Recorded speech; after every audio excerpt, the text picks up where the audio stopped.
Hey everyone, Zia here and welcome back to the channel. I have some absolutely insane and important updates for you today, okay? Let's jump right into it. Imagine transforming any photo into a hyper-realistic, miniature 3D figurine in mere seconds. Sound impossible?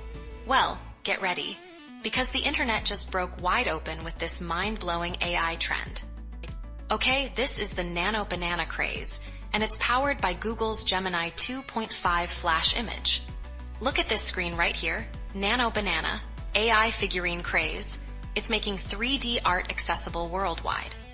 And the internet is going crazy. This isn't just a niche thing, it's a full-blown viral sensation, with millions creating these tiny, customizable masterpieces. When you see the text overlay, viral sensation, millions creating, you understand the scale. You honestly can't make this stuff up. From your beloved pets to famous meme characters, users are customizing these nano bananas in endless ways. Look at this Shiba Inu figurine, perfectly capturing the Doge meme. And the text on screen, customize anything, your pets, your memes, shows just how wild this gets. The results are simply stunning. This is not just a trend, it's a revolution in digital art and personal expression. Anyone, anywhere, can now create studio-quality 3D models. So, what nano banana are you going to create first? The future of collectibles just got a massive upgrade. In other news, a surprising development has just come to our attention. Dallas, Texas, a quiet motel morning shattered by unimaginable horror. A 50-year-old man beheaded. This isn't just news, this is a chilling puzzle. What truly happened that day? Witnesses describe chaos. Chandramouli Nagamalaya, an Indian-origin man, brutally attacked in front of his family.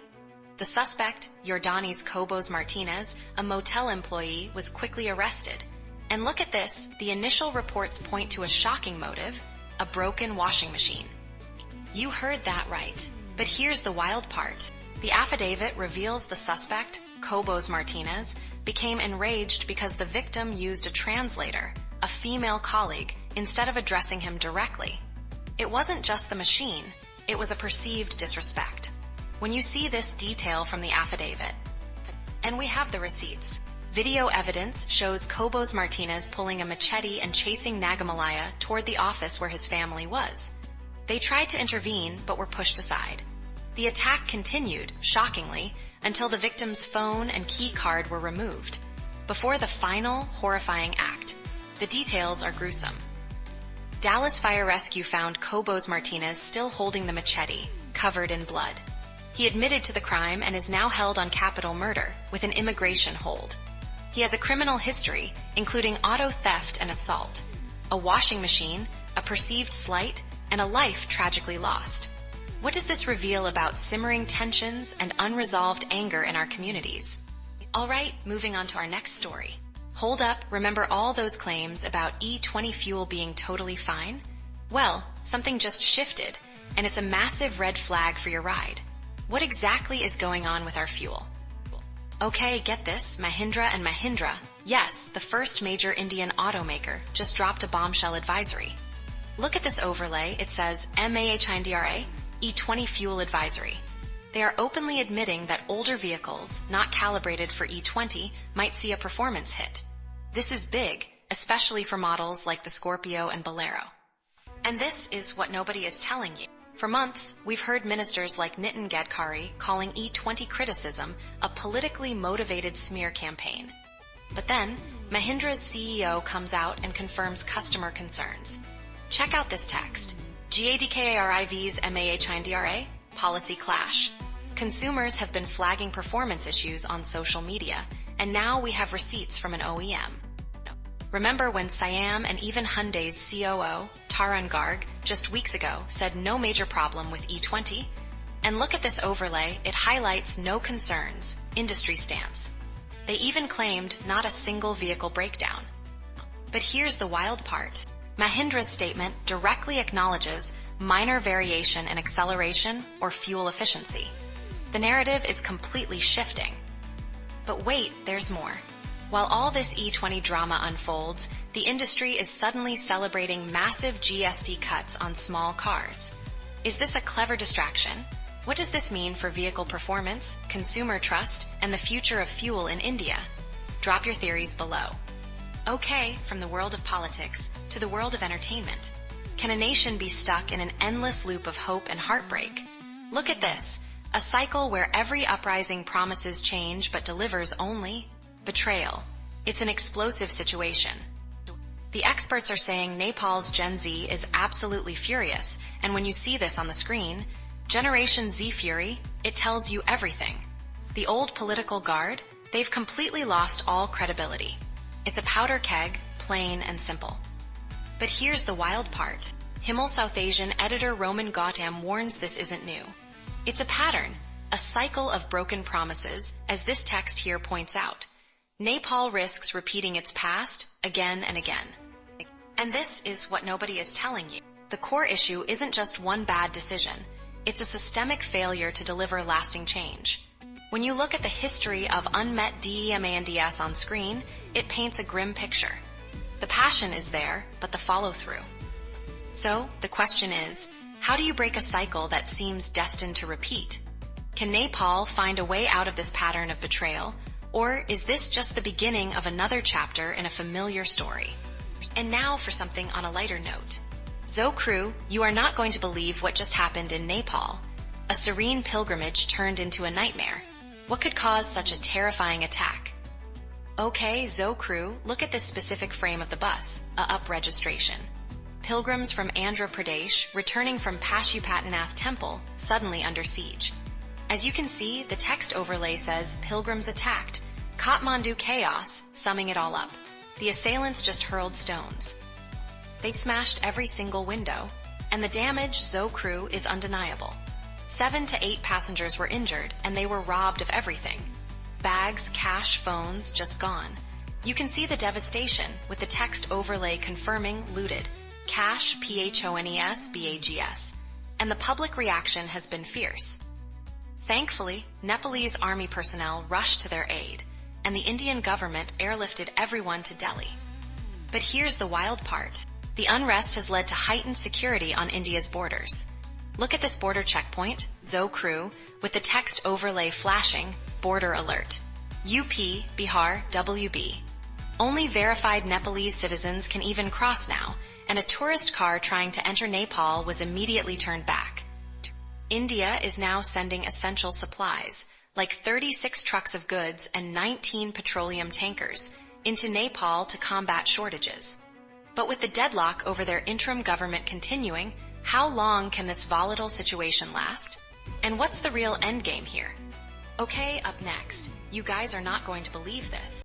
Imagine global trade grinding to a halt because of a single policy shift. Chaos, right?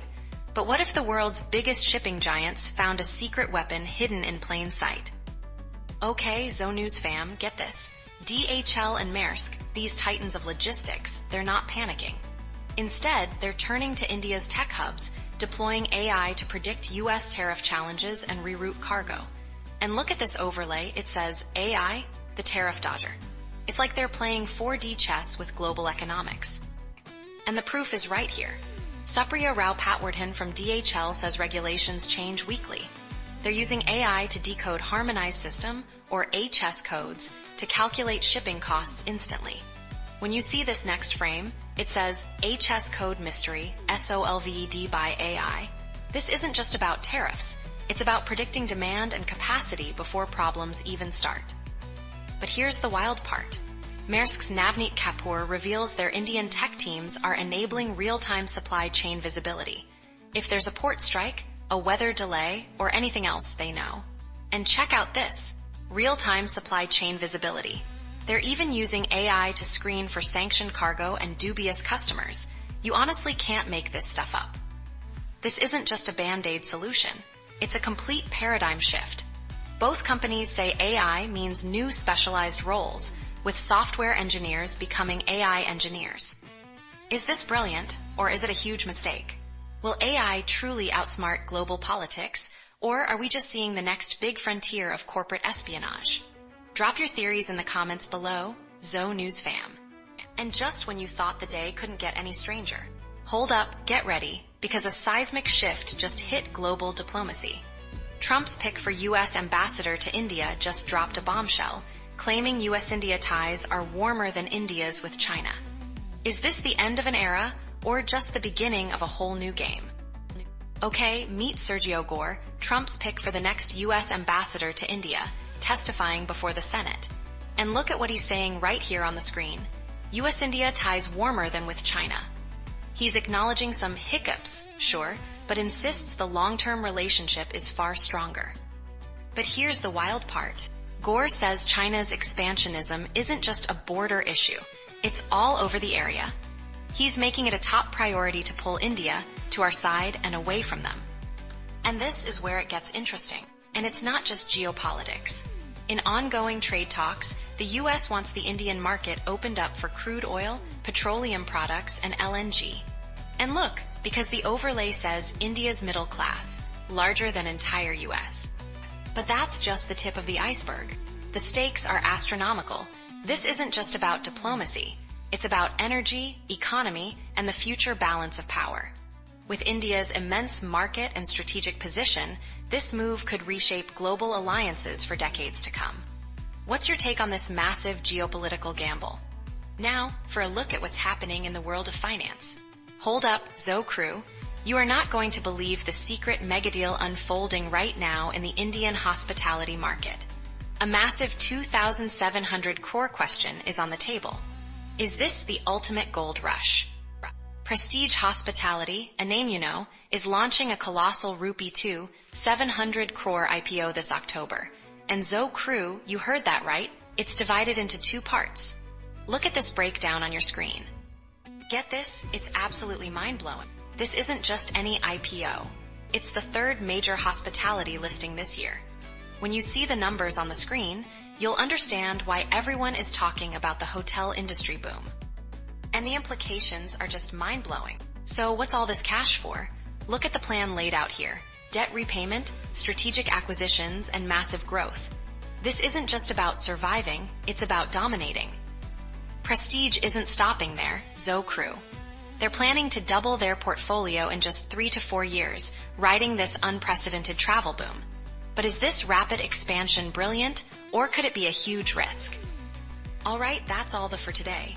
Don't forget to hit that button. It really helps the channel out. Thanks for watching, and I will see you in the next Zo News.